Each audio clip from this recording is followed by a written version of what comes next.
Indiana has been so forward thinking on tons of SMR policy. They released a huge SMR package recently, really aimed at trying to not just remove some of the obstacles for nuclear to come in, and specifically SMRs they've been calling out, which is amazing, but on trying to incentivize them. So some of that is like cost sharing, or they've been doing a lot of, they actually commissioned a study through Purdue where they found like the top 8 sites that you could build it on, existing coal infrastructure plants, which I think does two things.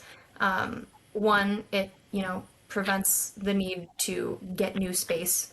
It obviously uses the coal area. But one way that we're seeing this play out a lot is with data centers, which I don't know about your news feed, but that is all that's all over everyone's news feed in the US.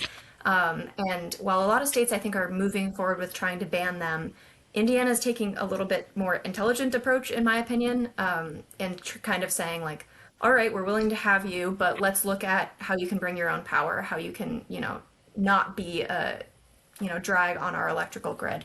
And what they're seeing is that a couple places in Indiana not just won't just tolerate data centers, but are actually like celebrating the opportunity to have them. You have Pike County, which is, in the south, that's old coal country, basically. Yeah. They are begging for roads to be built and some of that basic infrastructure. And the data centers don't want to go somewhere where they're having picket signs outside either.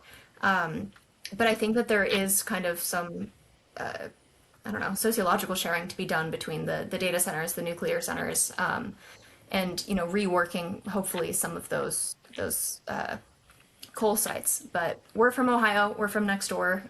Is where we live. And Ohio hasn't been the worst. It's not New York or California necessarily, but they aren't exactly excited to be moving into this phase. I think that in terms of a lot of the policy, they're much more likely to just move forward with banning data centers and then think about the consequences later. But no, we see ourselves setting up in Indiana.